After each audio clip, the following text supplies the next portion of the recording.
Welcome to episode 81 of the Inside Job Boards and Recruitment Marketplaces podcast. I am Stephen Rothberg. I am one of the co-hosts, and I'm flying solo today. Peter's unavailable for today's show, unfortunately, but should be back in the next episode or two. Today, we are going to be talking about artificial intelligence, AI for the cool kids, with our guest, Tom Wood from The Hub. Tom, before we dive into the meat of the conversation, maybe tell people a little bit about, who you are, where you live, the Hub. I know you've got about 48 different company names going. So maybe tell us kind of how those all fit together too. Yeah, no, look, great to be here. And I'm really pleased to be talking about this. It's an important topic. So, I mean, look, I'm in the UK. I'm just north of London. I've been in recruitment for 24 years, built recruitment companies, exited recruitment companies, my own businesses, other people's businesses. We pivoted, my wife and I, in 22. We saw the challenges for the job searchers. We saw the challenges for hiring companies. And after many years of being in recruitment, we felt it was time to try and improve some of the processes. And that coincided with AI. So some of the companies you'll see, I mean, The Hub is our job search support platform. It's an intelligent AI platform that combines real people, real guidance, real knowledge alongside intelligent AI. So that's our job search platform. We've then got recruitment companies that are still kind of running ED Sales, ED Digital, Tom Wood Coaching.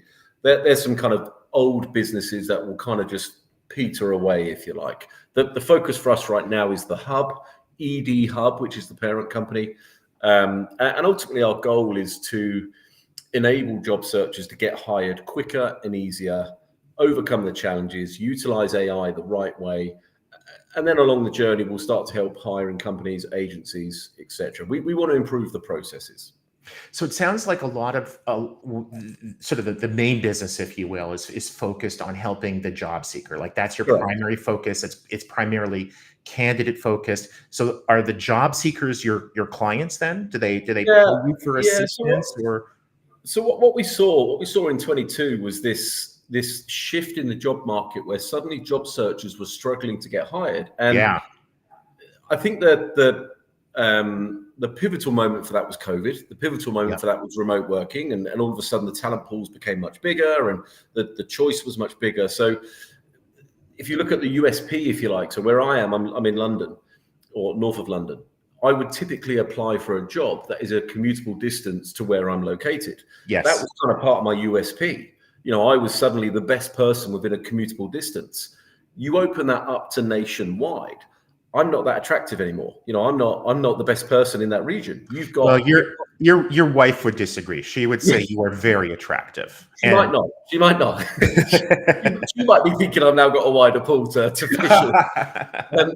But that's the problem. So suddenly these USPs have gone, and from a hiring company's perspective, that's made it harder because the choice is so wide. So challenges came in 22. We saw this, and we saw this increase of time to get hired. I think post-COVID it went from 4 weeks. Pre-COVID 4 weeks. Post-COVID it went to about 3 months. We're now sitting at about 9 months on average globally for people to get hired, and it's climbing. So we saw this and we went, right, we need to fix this. And there's a knock-on effect to that. Mental health, there's self-reflection, there's anxieties, there's drug addiction, alcohol addiction, homelessness, suicide. All of this is on the up. Yeah, absolutely. So one point of clarification, and then I definitely want to dig in more into the AI piece of it, what you're seeing, what you're telling candidates, employers, whatever. When you said that it went from, I think you said 4 months to, or 4 weeks to a couple of months, 9, is that sort of from the start of when somebody says, I'm going to look for a new job until they actually start? Because it doesn't, with rare exceptions, I don't think I've ever heard of an employer taking 9 months from the date of receiving an application until start. If there's a security clearance or you're hiring a CFO, sure.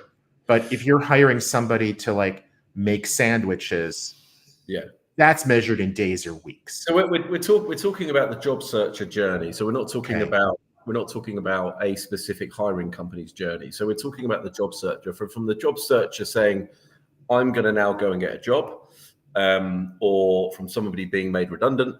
That time for them to secure a new role is now globally, the average is 9 months plus. Yeah. So and that's quite a frightening statistic, because lots of people, they can't afford to be unemployed for that long. Lots of people. Even at all. At all, yeah. When half in industrialized countries, and there tend to be the wealthier ones. Yeah. When most people quite literally are living paycheck to paycheck, and they're only a couple paychecks away from being homeless, you ask somebody to take 9 months, it's devastating. We've had some really frightening stories. People losing their homes, people losing their families. One lady that I was talking to was living in her car in California. We're in this period now, I think, where people haven't paid enough attention to this growing problem, and it's still growing. I mean, to give you some context before we go into some of the specifics, in the US, for example, the US has about 38 to 40 million people that are open to work at any one time. Sure. Typically. Yeah. On LinkedIn, let's say. On LinkedIn, there's about 38 to 40 million people open to work at any one time. There's 5 million open vacancies in America on LinkedIn.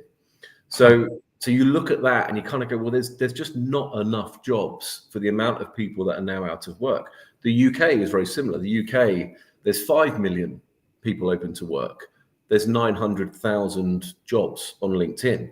So you only have to look at that as one platform to go, there's a problem here. Yeah. Application levels are now anywhere between 500 and 1,000 per job.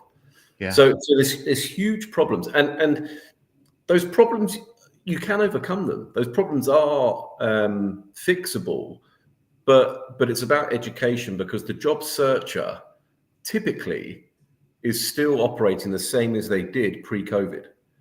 They're still applying to jobs. They're still uploading their resumes. They're still, hitting easy apply. Things that would have worked pre-COVID aren't working now. Yeah, or even in that year or so coming out of COVID, right, when employers couldn't hire quickly enough. So you mentioned the hundreds of applications per job.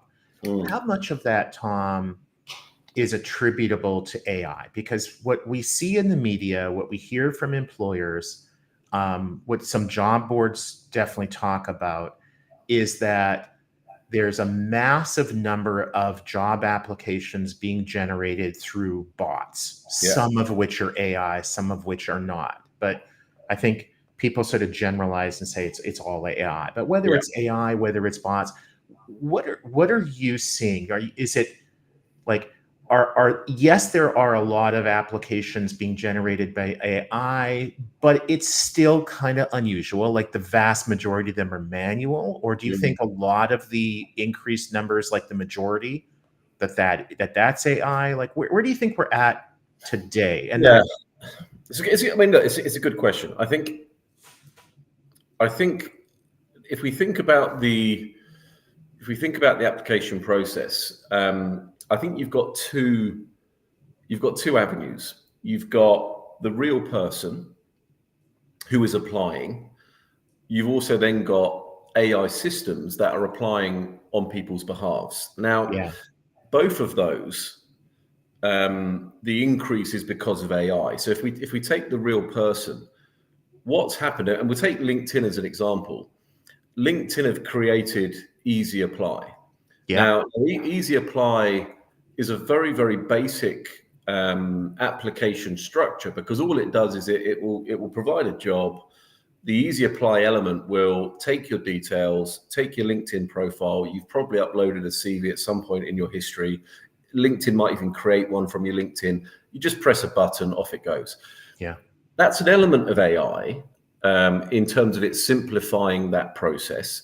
Okay. So that's become really easy for people to do. And I talk about this a lot. People go home in an evening, finish work or whatever they've done, kids have gone to bed, glass of wine, bottle of beer, and they sit and tap. And in some cases, they could do 300, 400, 500 in an evening. But is that an outlier or is that the norm? So that has now become the norm because people have this mentality of it's there, it's easy. More is better than less. Volume is better than, or quantity is better than quality. So that's the people part. They're just sitting there, they're clicking, and typical job boards will have that feature. Total Jobs, Indeed, they'll all have some kind of an easy apply, whatever it's called. You can just quickly bang, bang, bang, and it will send it out. That's the people part. So you've got an increased volume because of how easy it is to apply to these jobs. You then go over to some of these platforms out there, and I saw one recently, and part of their promotion to the market was we can apply to 30,000 jobs a month on your behalf. Now, what that's doing is it's kind of data scraping. It's linking into maybe loads of these open AIs. It's pulling in loads of jobs. It's scraping loads of jobs in. It's doing a really basic keyword match. And when I talk about keyword matches, we're talking about maybe 1 or 2 words that are in your resume that they're matching to a job. So, for example, let's talk about talent acquisition. Somebody might be hiring a talent acquisition role, and the word that matches in your CV is acquisition. But acquisition, as we all know, means that you're purchasing something, you're buying something. Right. So someone might be a purchasing assistant, a head buyer. Yeah, I assisted in the acquisition of lumber for our hardware store. Exactly. But because there's a keyword match, this matches to jobs. So what these companies are doing, and it's really basic AI, it's ChatGPT really, is they're matching a keyword to a job, and then they're spamming your profile out to 30,000 jobs. So you've got this huge level of applications that are going out to all these jobs. What's happening is you're creating this bottleneck, essentially, because so much is going in. It can't get through. The talent acquisition teams, the recruiters, they've got this overwhelmed input of volume. So I think to answer your question, there's 2 parts. There's the systems that aren't fit for purpose, and they're not what I would call our intelligent AI. They're basic AI. They're spamming the market. The applications are real people, but they're not relevant to the job. They're just wrong, and it's bad matching, poor matching, but they're spamming the market. And then you've got people that are sitting at home going, well, I'm just going to do easy apply. It's there. It's on LinkedIn. It must be credible. They're banging out easy apply. And again, look, LinkedIn has got a really basic matching capability. They don't have an intelligent matching. They've just got a keyword. So LinkedIn, you have on your profile 50 skills. Lots of people go, well, I haven't got 50 skills. We'll just add in any skills that I can think of that I might have. And that matches you to jobs. So you then start easy applying to those jobs. So there's 2 things going on. One is the people are going for the quickest route possible. Second part, AI is spamming out. And it's just creating these huge volumes in the job market. Cool.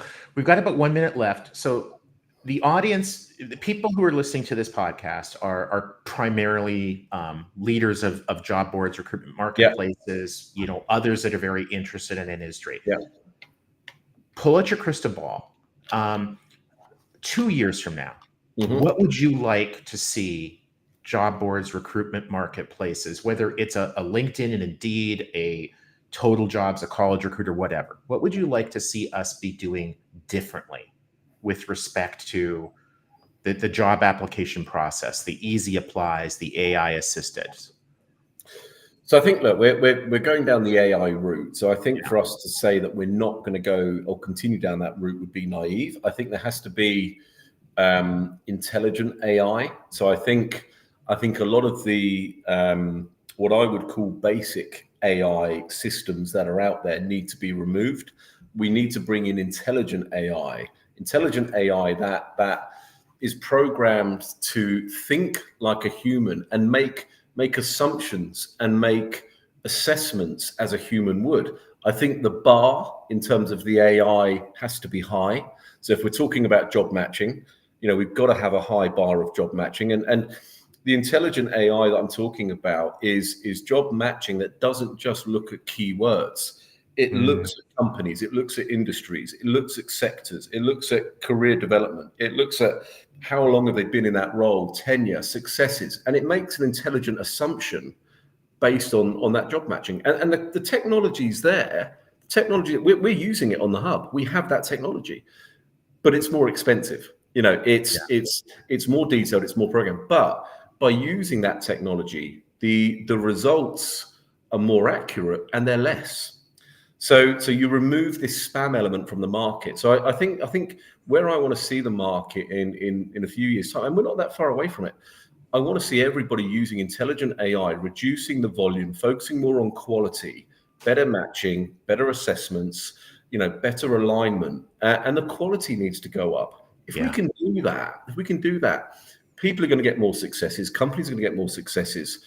People will get less volume. They'll get more quality. So we're bringing back kind of the USPs of people. We're removing this volume, this quantity element, because it's better alignment. It's closer matching. It's looking at the intricacies of people. Look at people's soft skills. Look at their hobbies. Look at their backgrounds. Let's make some intelligent assumptions based on the character. You can incorporate. One of the things we're doing very quickly, I know we're running out of time. One of the things we're doing is we're able to start to read people's language and actually analyze them and almost do a bit of a psychometric assessment of the person based on the language they're using. So you can actually go, yeah, this person's an amiable person, this person's analytical, this person's a driver. So you can create that kind of analysis just from their documents. Let's be smart. AI is there. Let's use it properly. Yeah, awesome. Well, it took us about 15, 16 minutes to get to the keyword quality, but I'm glad we did. So speaking of which, thank you for a quality time here.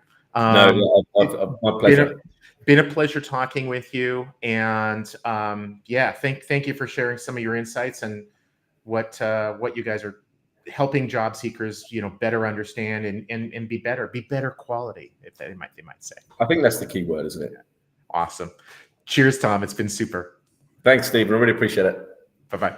Bye-bye.